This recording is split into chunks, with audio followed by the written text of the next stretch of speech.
brother, oh sister, I am happy always in the world.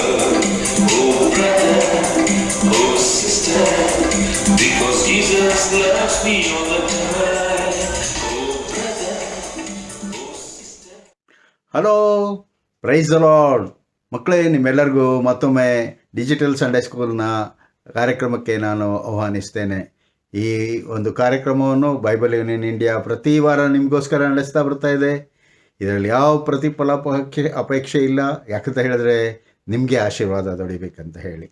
ನಿಮಗೆ ಆಶೀರ್ವಾದ ದೊರೆತರೆ ಸಾಕು, ನಮಗೆ ಅದು ಸಂತೋಷದ ವಿಷಯ. ಅದಕ್ಕೋಸ್ಕರ ನಾವು ಈ ಕಾರ್ಯಕ್ರಮವನ್ನು ನಿರೂಪಿಸಿ ನಿಮಗೋಸ್ಕರ ಸಮರ್ಪಿಸ್ತಿದ್ದೇವೆ. ಇದರಲ್ಲಿ ಮಕ್ಕಳು ಮಾತ್ರ ಅಲ್ಲದೆ ದೊಡ್ಡವರು ಸಹ ನೋಡ್ತಾ ಇದ್ದೀರಾ. ದೇವರಿಗೆ ಸ್ತೋತ್ರ ಹೇಳ್ತೇನೆ, ನಿಮಗೆ ಆಶೀರ್ವಾದ ಇರುತ್ತೆ. ಅದಕ್ಕೋಸ್ಕರ ಈ ಕಾರ್ಯಕ್ರಮವನ್ನು ನೋಡ್ರಿ, ಸಬ್ಸ್ಕ್ರೈಬ್ ಮಾಡಿರಿ, ಮತ್ತು ಯಾರು ಇನ್ನೊಬ್ರಿಗೆ ಗೊತ್ತಿಲ್ಲ ಅವರಿಗೆ ನೀವು ಪರಿಚಯ ಮಾಡಿಕೊಡಿ. ಈ ದಿನದ ಒಂದು ಕಥೆಯಲ್ಲಿ ನಾವು ಕೇಳುವಂಥದ್ದು ಏನಂತ ಹೇಳಿದ್ರೆ, ಸುಳ್ಳು ಹೇಳಬಾರ್ದು ಅಂತ ಹೇಳಿ. ನಾವು ಆಲ್ ಆಫ್ ಎ ಸಡನ್ನಾಗಿ ಗೊತ್ತಿಲ್ಲದ ರೀತಿಯಲ್ಲಿ ಒಂದೊಂದು ಸಾರಿ ಸುಳ್ಳು ಹೇಳ್ತೇವೆ, ಆದರೆ ಗೊತ್ತಿದ್ದು ಸಹ ಅನೇಕ ಸಾರಿ ಸುಳ್ಳು ಹೇಳ್ತೇವೆ. ಈ ಎರಡೂ ಸುಳ್ಳು ಹೇಗೆ ನಮ್ಮನ್ನು ತಪ್ಪಿನ ಮಾರ್ಗಕ್ಕೆ ನಡೆಸ್ತದೆ ಅಂತ ಹೇಳಿ ಈ ದಿನದ ಕಥೆಯಲ್ಲಿ ನಾವು ನೋಡ್ತೇವೆ. ಮಕ್ಕಳೇ, ಈ ದಿನದ ಕಥೆಯಲ್ಲಿ ನಾವು ಕತೆ ಹೇಳೋದಕ್ಕಿಂತ ಮುಂಚೆ, ಬೈಬಲ್ನ ಕತೆ ಹೇಳೋಕ್ಕಿಂತ ಮುಂಚೆ ನಿಮಗೆ ಎಲ್ಲರಿಗೂ ಗೊತ್ತಿರುವಂಥ ಒಂದು ಕಥೆನೇ ಹೇಳ್ತೀನಿ. ಅದರಲ್ಲಿ ನೀವು ಆಗಲೇ ಕೇಳಿದ್ದೀರ, ಒಬ್ಬ ಬಾಲಕ ಇರ್ತಾನೆ. ಅವನು ಏನು ಮಾಡ್ತಾ ಇರ್ತಾನಂತ ಹೇಳಿದ್ರೆ, ಹಳ್ಳಿಯಲ್ಲಿದ್ದಂಥ ಬಾಲಕ ಅವನು ಏನು ಮಾಡ್ತಾ ಇರ್ತಾನೆ, ಕುರಿ ಕಾಯಕ್ಕೆ, ಕುರಿಗಳನ್ನೆಲ್ಲ ಮೇಯಿಸೋದಕ್ಕೆ ಹೊರ್ಕೊಂಡು ಹೋಗ್ತಾ ಇರ್ತಾನೆ. ಬಾಲಕ ಅಂತ ಹೇಳಿದ್ರೆ ತುಂಬ ಸಣ್ಣ ಬಾಲಕರು ಯಾರು ಹೋಗೋದಿಲ್ಲ, ಆದರೆ ಸ್ವಲ್ಪ ಯವನಸ್ತಾನೆ. ಅವನು ಹೋಗಿ ಕುರಿಯನ್ನು ಕಾಳ್ತಾ ಇರಬೇಕಾದ್ರೆ ಏನಾಗ್ತದೆ ಅಂತ ಹೇಳಿದ್ರೆ, ಅವನಿಗೊಂದು ಆಲೋಚನೆ ಬರುತ್ತೆ. ಏನಂತ ಹೇಳಿದ್ರೆ, ಈ ಕುರಿಗಳನ್ನು ಆ ಕಾಡಿನಲ್ಲಿರುವಂಥ ತೋಳಗಳೊಂದು ವೇಳೆ ಬಂದು ಕಚ್ಕೊಂಡು ಹೋಗ್ಬಿಟ್ರೆ ಏನು ಮಾಡೋದು? ಆಗ ನಾನೇನು ಮಾಡಬೇಕು, ಜೋರಾಗಿ ಕೂಕ್ಕೊಳ್ಬೇಕು. ಊರ ಹತ್ರ ಹೋಗಿ ತೋಳ ಬಂತು ಅಂತ ಹೇಳಿ ಕೂಕ್ಕೊಳ್ಬೇಕು. ಅವಾಗೇನು ಮಾಡ್ತಾರೆ, ಜನ ಬಂದು ತೋಳದಿಂದ ಓಡಿಸ್ತಾರೆ. ಹಾಗೆ ಮಾಡ್ತಾರೋ ಇಲ್ಲೋ ಅಂತ ಹೇಳಿ ಯೋಚನೆ ಮಾಡಿ ಇವನೇನು ಮಾಡ್ತಾನೆ, ಒಂದು ಸುಳ್ಳಿನ ಒಂದು ಕಥೆಯನ್ನು ಕಟ್ಟಿ ಇವನೇನು ಮಾಡ್ತಾನೆ, ಕುರಿಗಳನ್ನಲ್ಲೇ ಮೇಯಿಸ್ತಾ ಇರ್ಬೇಕಾದ್ರೆ, ಸಂಜೆ ಹೊತ್ತು ಮೇಯಿಸ್ಕೊಂಡು ಕರ್ಕೊಂಡು ಬರ್ತಾ ಇರಬೇಕು. ಊರ ಹತ್ರ ಬರ್ತಾ ಇರ್ಬೇಕಾದ್ರೆ, ಅಯ್ಯೋ ತೋಳ ಬಂತು ಅಂತ ಕೂಗಕ್ಕೆ ಶುರು ಮಾಡ್ತಾನೆ. ಆಗ ಜನರೆಲ್ಲ ಏನು ಮಾಡ್ತಾರೆ, ಹಳ್ಳಿ ಜನರೆಲ್ಲ ಕೋಲು, ದೊಣ್ಣೆ, ಕತ್ತಿ ಎಲ್ಲ ಇಟ್ಕೊಂಡು ಓಡ್ ಬಂದು ನೋಡಬೇಕಾದ್ರೆ ಹುಡುಗ ಹತ್ರ ಕೇಳ್ತಾರೆ, ಬಾಲಕ ಹತ್ರ ಕೇಳ್ತಾರೆ, ಎಲ್ಲಿ ತೋಳ ಎಲ್ಲಿ? ಅಯ್ಯೋ ತೋಳ ಬಂತು ಅಂತ ಹೇಳಿ ನಾನು ಅಂದ್ಕೊಂಡೆ, ಆದರೆ ಬರಲಿಲ್ಲ. ಆದರೆ ನೀವೆಲ್ಲರೂ ನನಗೆ ಸಹಾಯಕ್ಕೆ ಬರ್ತಿರೋ ಇಲ್ಲೋ ಅಂತ ಹೇಳಿ ನೋಡೋಣ ಅಂತ ಹಂಗಂದೆ ಅಂತ ಹೇಳಿ ಅವನು ಹೇಳ್ತಾನೆ. ಈ ರೀತಿಯಾಗಿ ಮಾಡಿದ್ರೆ ನಾವು ಸುಮ್ಮನಿರಲ್ಲ ನೋಡು ನಿನಗೆ ಅಂತ ಹೇಳಿ ಅವನಿಗೆ ಹೇಳ್ತಾರೆ. ಆದರೂ ಸುಮಾರು ದಿನ ಆಗುತ್ತೆ, ಅನೇಕ ದಿನ ಕಳೆಯುತ್ತೆ. ಅನೇಕ ದಿನ ಕಳೆದ ನಂತರ ಮತ್ತಿನ್ನೊಮ್ಮೆ ಅವನೇನು ಮಾಡ್ತಾನೆ, ಇದು ಮಜಾ ಬರುತ್ತಲ್ಲ, ಜನ ಎಲ್ಲ ಬಂದು ನನಗೆಲ್ಲ ಇದು ಮಾಡ್ತಾರೆ ಅಂತ ಹೇಳ್ಬಿಟ್ಟು ಮತ್ತೊಂದು ಸಾರಿ ಅವನೇನು ಮಾಡ್ತಾನೆ, ಸಂಜೆ ಹೊತ್ತಿನಲ್ಲಿ ಹಳ್ಳಿ ಹತ್ರ ಬರಬೇಕಾದ್ರೆ ತೋಳ ಬಂತು ಅಂತ ಹೇಳಿ ಕೂಗಕ್ಕೆ ಶುರು ಮಾಡ್ತಾನೆ. ಕೂಗಕ್ಕೆ ಶುರು ಮಾಡಿದ್ದೆ ಜನರೆಲ್ಲ ಬರ್ತಾರೆ, ನಿಜನೋ ಇದು ಸುಳ್ಳು ಅಂತ ಹೇಳ್ಬಿಟ್ಟು. ಕೆಲವರು ಹೋಗ್ಲಿ ಬಿಡು, ಏನಾರು ಮಾಡ್ಕೊಳ್ಳಿ ಅಂತ ಬಿಟ್ಟರೆ, ಇನ್ನು ಕೆಲವರು ಅಯ್ಯೋ ನಮ್ಮ ಹುಡುಗ ಪಾಪ ಗೌರಿ ಕಳ್ಕೊಳ್ತಾನಲ್ಲ ಅಂತ ಹೇಳಿ ಬಂದು ನೋಡ್ತಾರೆ. ಅಲ್ಲಿ ತೋಳನೂ ಇಲ್ಲ, ಎಂಥದೂ ಇಲ್ಲ. ಮತ್ತೆ ಹಳ್ಳಿಯವರಿಗೆ ಭಾಳ ಸಿಟ್ಟು ಬರ್ತದೆ. ಇನ್ನೊಂದು ಸರಿ ನೀನೇನಾರು ಹಿಂಗೇನಾರು ಮಾಡಿದ್ರೆ ನೋಡು, ನಮ್ಮನ್ನೆಲ್ಲ ಮೂರ್ಖರನ್ನಾಗಿ ಮಾಡ್ತೀಯಾ, ಮಾಡಬಾರ್ದು ನೋಡು ಅಂತ ಹೇಳಿ ಬುದ್ಧಿ ಹೇಳಿ ಹೋಗ್ತಾರೆ. ಇವನಿಗೆ ಸುಳ್ಳು ಹೇಳೋದ್ರಲ್ಲಿ ಭಾಳ ಸಂತೋಷ. ನಮಗೂ ಸಹ ಅಷ್ಟೇ ಇಲ್ಲ ಮಕ್ಕಳೇ, ಅನೇಕ ಸಾರಿ ನಾವು ಸುಳ್ಳು ಹೇಳೋದಕ್ಕೆ ಸಂತೋಷ ಪಡ್ತೀವಿ. ಅದೇ ರೀತಿಯಲ್ಲಿ ಹೀಗೆ ಕಳೀತಾ ಇರುವಾಗ ಅನೇಕ ದಿನಗಳು ಕಳೆದು ಹೋಗ್ತದೆ. ಅನೇಕ ದಿನ ಕಳೆದು ಹೋದ ನಂತರ ಒಂದು ಸಾರಿ ಏನಾಗ್ತದೆ, ಅವನು ಕುರಿ ಮೇಯಿಸುವಂಥ ಸಂದರ್ಭದಲ್ಲಿ ಏನಾಗ್ತದೆ, ನಿಜವಾಗಿ ತೋಳಗಳು ಕಾಡಿನಿಂದ ಬಂದುಬಿಡ್ತವೆ. ಕಾಡಿನಿಂದ ಬಂದಂಥ ತೋಳಗಳು ಒಂದೊಂದನ್ನು ಕಚ್ಕೊಂಡು ಓಡ್ತಾ ಇದ್ದಾವೆ. ತೋಳಗಳು ಒಂದೆರಡು ಕುರಿಗಳನ್ನು ಕಚ್ಕೊಂಡು ಓಡಬೇಕಾದ್ರೆ ಇವನು ಜೋರಾಗಿ ತೋಳ ಬಂತು ಕಾಪಾಡಿ ಅಂತ ಕೂಗ್ತಾರೆ. ಹಳ್ಳಿಯವರು ಅವನು ಯಾವಾಗಲೂ ಸರಿ ಇಲ್ಲ, ಹುಡುಗ ಸರಿ ಇಲ್ಲ ಅಂತ ಹೇಳ್ಬಿಟ್ಟು ಅವರೇನು ಮಾಡ್ತಾರೆ, ಯಾರೂ ಆ ಹಳ್ಳಿಯಿಂದ ಜನ ಓಡಿ ಬರೋದಿಲ್ಲ. ಹೀಗೆ ತೋಳಗಳು ಬಂದಂಥ ತೋಳಗಳು ಅನೇಕ ಕುರಿಗಳನ್ನು ಹುಡುಗನ ಮಂದೆಯಲ್ಲಿದ್ದಂಥ ತೋಳಗಳನ್ನು ಕಚ್ಕೊಂಡು ಹೋಗ್ಬಿಡ್ತವೆ. ದುಃಖಕ್ರಾಂತನಾಗಿ ಏನು ಮಾಡಬೇಕಾಗತ್ತೆ ಬಾಲಕ, ಅವನೇನು ಮಾಡ್ತಾನೆ, ಮನೆಗೆ ಬರ್ತಾನೆ, ಹಿಂತಿರುಗಿ ಬರ್ತಾನೆ. ಮಕ್ಕಳೇ, ಈ ಕಥೆಯಿಂದ ಒಂದು ಸಾರಾಂಶ ಇದೆ. ಏನಂತ ಹೇಳಿದ್ರೆ, ನಾವು ಇನ್ನೊಬ್ಬರಿಗೆ ಸುಳ್ಳನ್ನು ಹೇಳಬಾರ್ದು. ತಮಾಷೆಗಾದರೂ ಹೇಳಬಾರ್ದು, ಸೀರಿಯಸ್ ಆಗಾದರೂ ಹೇಳಬಾರ್ದು. ಅದಕ್ಕೇನಾಗ್ತದೆ, ಪ್ರತಿಫಲ ಇದ್ದೇ ಇರ್ತದೆ ಅಂತ ಹೇಳಿ. ಅದರಿಂದ ಮಕ್ಕಳೇ, ನಾವು ಈ ದಿನ ಕೇಳುವಂಥ ಬೈಬಲ್ನ ಕಥೆಯಲ್ಲಿ ಯಾರು ಸುಳ್ಳು ಹೇಳಿದ್ರು, ಯಾರಿಗೆ ಸುಳ್ಳು ಹೇಳಿದ್ರು, ಏನು ಅದರಿಂದ ಅನುಭವ, ಅವರಿಗೆ ಏನು ಶಿಕ್ಷೆ ಬಂತು, ಅದನ್ನು ನಾವು ನೋಡೋಕ್ಕೆ ಹೋಗ್ತೀವಿ. ದೇವರು ನಿಮ್ಮನ್ನು ಆಶೀರ್ವದಿಸಲಿ. ಈ ಕಥೆಯನ್ನು ನೋಡ್ರಿ, ಆದ್ದರಿಂದ ಪ್ರಾರ್ಥನೆಯನ್ನು ಮಾಡಿ ನಾವು ಮುಗಿಸೋವರೆಗೂ ಈ ಕಾರ್ಯಕ್ರಮವನ್ನು ನೋಡ್ತಾ ಇರಿ. ದೇವರು ನಿಮ್ಮನ್ನು ಆಶೀರ್ವದಿಸಲಿ. ಯೇಸು ಸ್ವಾಮಿಯವರನ್ನು ನಂಬಿದ ಮಂಡಳಿಯವರ ಹೃದಯವೂ ಪ್ರಾಣವೂ ಒಂದೇ ಆಗಿತ್ತು. ಹಾಗೆ ತಮಗಿದ್ದ ಆಸ್ತಿಯಲ್ಲಿ ಹೆಚ್ಚಿನ ಅಂಶವನ್ನು ಅವರು ಮಾರಿ ಒಬ್ಬರಿಗೊಬ್ಬರು ಹಂಚಿಕೊಳ್ಳುತ್ತಾ ಇದ್ದರು. ಅದರಲ್ಲಿ ಒಬ್ಬರೂ ಕೊರತೆ ಪಡುವವರು ಇರಲಿಲ್ಲ. ಈ ಪ್ರಕಾರ ಮಾಡಿದವರೊಳಗೆ ಕುಪ್ರ ದ್ವೀಪದಲ್ಲಿ ಹುಟ್ಟಿದ ಲೇವಿಯನಾಗಿದ್ದ ಯೋಸೇಫನೆಂಬುವನು ಒಬ್ಬನು. ಅವನು ಅಪೊಸ್ತಲರು ಅವನಿಗೆ ಬಾರ್ನಬ ಎಂದು ಹೆಸರಿಟ್ಟಿದ್ದರು.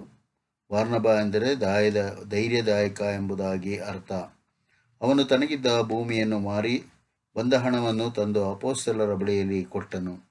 ಅದು ಎಲ್ಲರಿಗೂ ಉಪಯುಕ್ತವಾಗಿತ್ತು.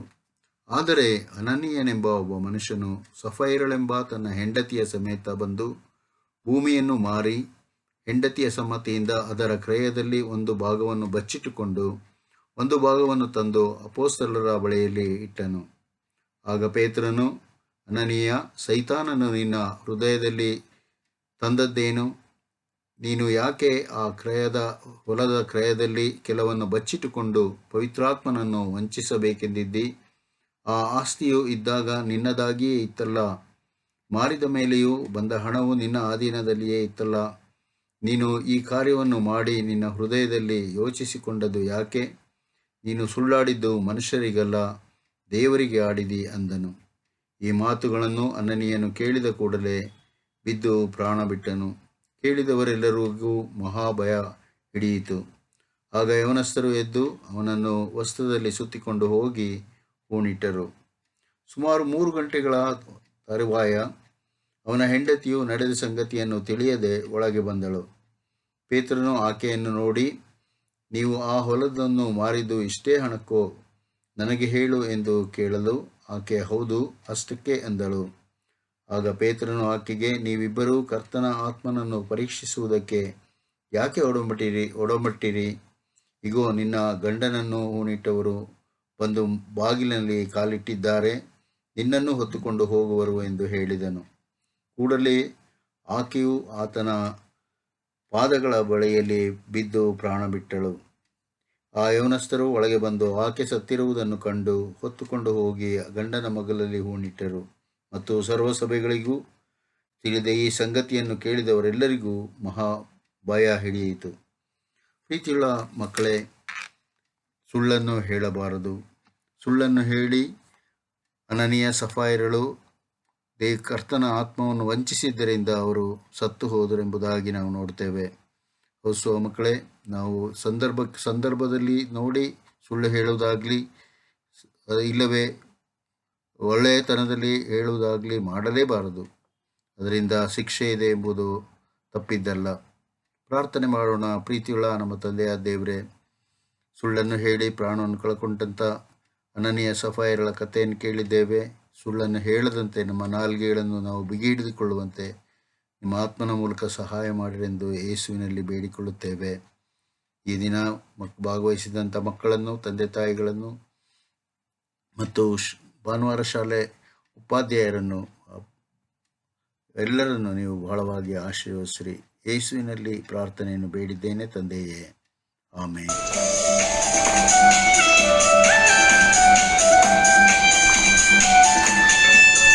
Oh brother, oh sister, I am happy always in the world.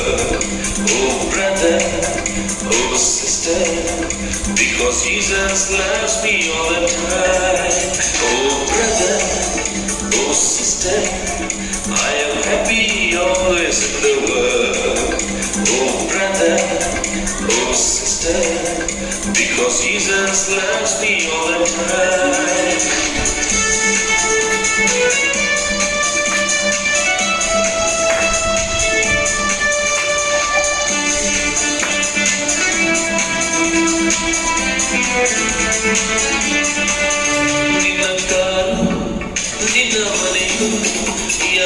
ಕೆಲಸಕ್ಕೂ ಬಾರದು ಬ್ರದರ್, ನಿನ್ನ ಅಂತ ನಿನ್ನ ಚಂದ ಯಾವ ಕೆಲಸಕ್ಕೂ ಬಾರದು ಸಿಸ್ಟರ್, ನಿನ್ನ ಕಾಲು ನಿನ್ನ ಮನೆಯು ಯಾವ ಕೆಲಸಕ್ಕೂ ಬಾರದು ಬ್ರದರ್, ನಿನ್ನ ಅಂತ ನಿನ್ನ ಚಂದ ಯಾವ ಕೆಲಸಕ್ಕೂ ಬಾರದು ಸಿಸ್ಟರ್.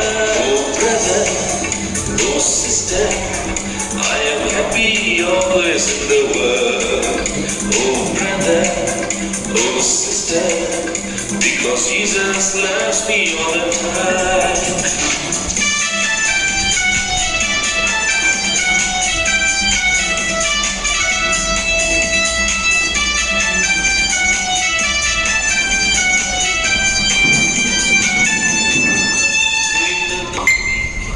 ನಿನ್ನ ವಿಶ್ವಾಸ ಸ್ವಾಮಿ ಕೇಳನು ನಿನ್ನನ್ನು be your friend, ದೃಷ್ಟಿಸು